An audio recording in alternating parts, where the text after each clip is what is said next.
সেদিন ছাত্রলীগের নেতা কর্মীরা একটি ঝঞ্ঝা বিদ্যুদ্ধ পরিবেশে, একটি দুর্যোগময় পরিবেশে সেই কুর্মিটোলা বিমানবন্দরে ঝড় বৃষ্টি আধার রাতে আমরা আছি তোমার সাথে স্লোগান দিয়ে সেদিন দেশসত্তর শেখ হাসিনাকে বরণ করে নিয়েছিল।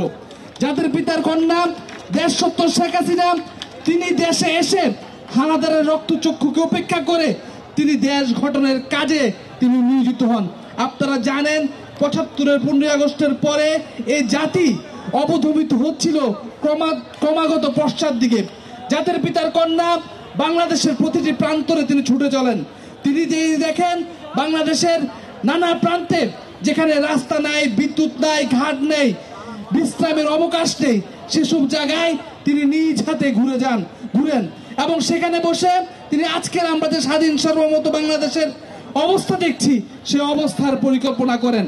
জাতির পিতা বঙ্গবন্ধু তনয় দেশসত্তর শেখ হাসিনা ৮১ সালে ১৭ মে বাংলাদেশে আসার পরে তিনি যেভাবে বাংলাদেশের প্রতিটি প্রান্তরে ঘুরেছেন, তিনি যেভাবে স্বপ্ন দেখেছেন, তিনি যেভাবে বাংলাদেশের অগ্রযাত্রার জন্য লড়াই করেছেন, সংগ্রাম করেছেন, বাংলাদেশ রাষ্ট্রের অগ্রযাত্রা, এই উন্নতি, আজকের অবস্থান সে একই সূত্রে গাঁথা। আমরা দেখেছি যে জাতির পিতা কন্যার উপর বারবার হত্যা চেষ্টা করা হয়েছে। ১৯৯১ সালের নীলকুঠির নির্বাচনের মাধ্যমে জাতির পিতার কন্যাকে ক্ষমতায় আসতে দেওয়া হয়নি। ৯৬ সালে ২১ বছর পর বাংলাদেশ আওয়ামী লীগ ক্ষমতায় আসে। জাতির পিতার কন্যা আমাদেরকে ভোট ও ভাতের অধিকার প্রতিষ্ঠা করার লক্ষ্যে তিনি সংগ্রাম গড়ে তোলেন এবং তিনি সফল হন। আপনারা জানেন ২ কোটি মানুষজন উদ্বাস্তু ছিল, তাদের পুনর্বাসনের জন্য আশ্রয়ণ প্রকল্প গ্রহণ করেন এবং কি আশ্রয়ণ প্রকল্প বাস্তবায়ন করেন। ৯৮ সালে মহামারী বন্যা হয়েছিল, সে বন্যায় বাংলাদেশের কয়েক কোটি মানুষ উদ্বাস্তু হয়ে পড়ে। জাতির পিতার কন্যা খুব দক্ষ হাতে সেই বিপর্যয় মোকাবেলা করেন। আমরা দেখেছি জাতির পিতার কন্যা তাকে এই ক্ষমতা থেকে সরানোর জন্য, তাকে এই পৃথিবী থেকে উচ্ছেদ করার জন্য নানা সময় নানা রকম ষড়যন্ত্র হয়েছে। ১৯৯৯ সালে ১৯৯৭ সালে তিনি শান্তি চুক্তির মাধ্যমে এই দেশের সামগ্রিক শান্তি, পাহাড়ে পর্বতে সমতলে তিনি শান্তির সূচনা করেছিলেন।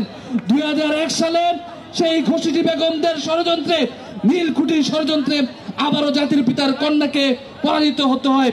আপনারা জানেন ১/১১ পরে ২০০৭ সালের ১৫ই মার্চ জাতির পিতার কন্যা আমেরিকা গিয়েছিলেন।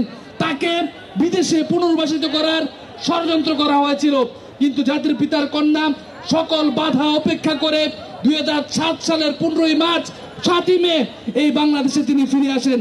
তাকে কারাগারে নিক্ষেপ করা হয়।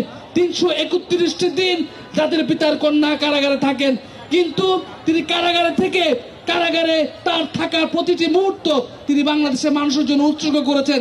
কারাগারে বসে তিনি পরিকল্পনা করেছেন ২০৪১ সালের বাংলাদেশ কেমন হবে। কারাগারে থেকে জাতির পিতার কন্যা পরিকল্পনা করেছেন ২১ সালের ডেল্টা প্লেনে বাংলাদেশের স্বরূপ কিরকম হবে। আজকে জাতির পিতা আছে বলে আজকে শান্তির মধ্যে দিয়ে, জাতির পিতার কন্যার কারণে আমরা একটি শান্তির মধ্যে দিয়ে জাতি হিসেবে সারা পৃথিবীর বুকে আত্মমর্যাদার সহিত আমরা বেড়ে উঠতে পারছি।